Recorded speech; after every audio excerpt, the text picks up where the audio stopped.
Every human being who reaches the age of understanding of the purpose of money wishes for it. Wishing will not bring riches, but desiring riches with the state of mind that becomes an obsession, then planning definite ways and means to acquire riches and backing those plans with persistence which does not recognize failure will bring riches. The method by which desire for riches can be transmuted into its financial equivalent consists of six definite practical steps. First, fix in your mind the exact amount of money you desire. It is not sufficient merely to say, I want plenty of money. Be definite as to the amount. Second, determine exactly what you intend to give in return for the money you desire. There is no such reality as something for nothing. Third, establish a definite date when you intend to possess the money you desire. Fourth, create a definite plan for carrying out your desire and begin at once, whether you are ready or not, to put this plan into action.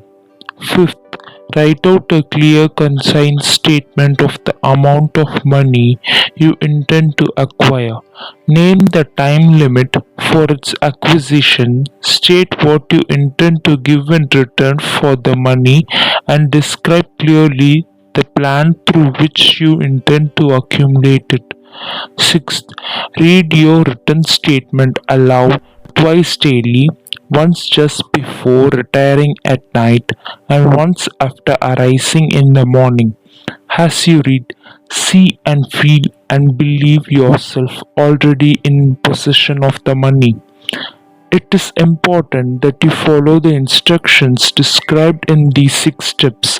It is especially important that you observe and follow the instructions in these six paragraphs. You may complain that it is impossible for you to see yourself in possession of the money before you actually have it. Here is what a burning desire will come to your aid.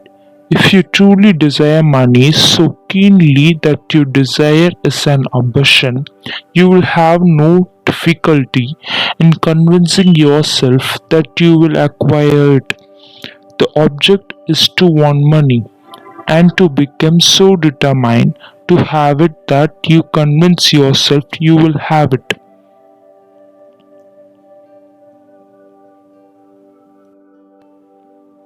To the uninitiated who has not been schooled in the working principles of the human mind, these instructions may appear impractical. It may be further help to know that six steps here recommended were carefully scrutinized by the late Thomas A. Edison, who placed his stamp of approval upon them as being not only the steps essential for the accumulation of money but for the attainment of any goal. The steps call for no hard labor. They call for no sacrifice. They do not require one to become ridiculous. To apply them calls for no great amount of education, but the successful application of these six steps does call for sufficient imagination to enable one to see and to understand that accumulation of money cannot be left to chance, good fortune, and luck. One must realize that all who have accumulated great fortunes first find a certain amount of dreaming, hoping, wishing, desiring, and planning before they acquired money. You may as well know right here that you can never have riches in great quantities unless you can work yourself into a white heat of desire for money and actually believe you will possess it.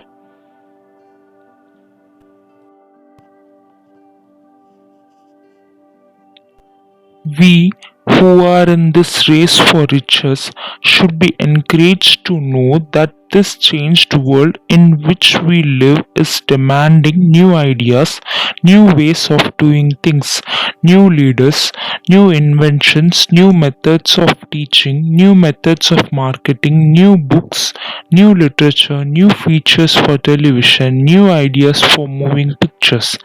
Back of all this demand for new and better things, there is one quality which one must possess to win, and that is definiteness of purpose, the knowledge of what one wants, and a burning desire to possess it.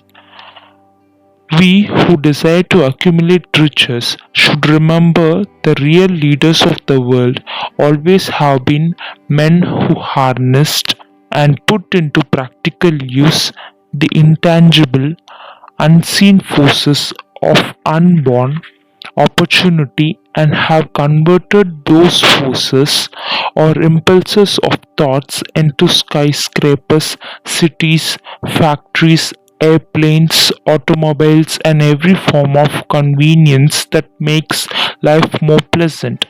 In planning to acquire your share of the riches, let no one influence you to scorn the dreamer. To win the big stakes in this changed world, you must catch the spirit of the great pioneers of the past, whose dreams have given to civilization all that it has of value, the spirit which serves as the lifeblood of our own country, your opportunity and mine to develop and market our talents. If the thing you wish to do is right and you believe in it, go ahead and do it.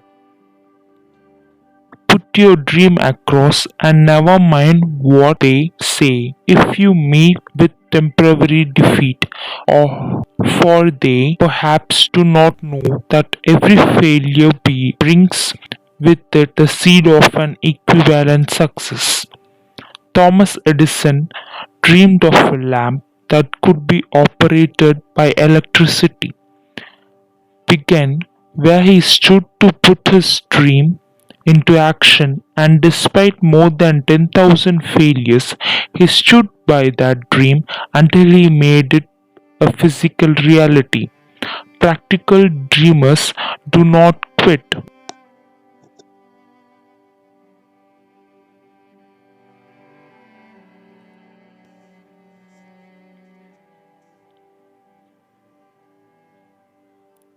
The world is filled with an abundance of opportunity which the dreamers of the past never knew.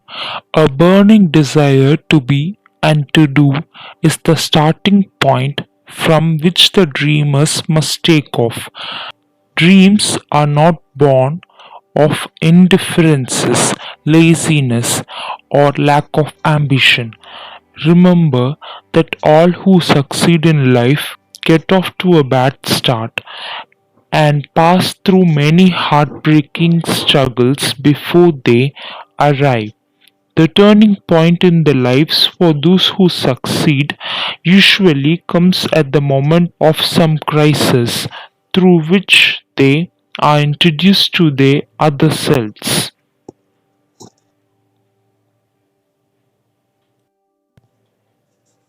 There is a difference between wishing for a thing and being ready to receive it. No one is ready for a thing until he believes he can acquire it. The state of mind must be belief, not mere hope or wish. One mindedness is essential for belief. Closed minds do not inspire faith, courage, and belief. Remember, one more effort is required to aim high in life, to demand abundance and prosperity, than is required to accept misery and poverty.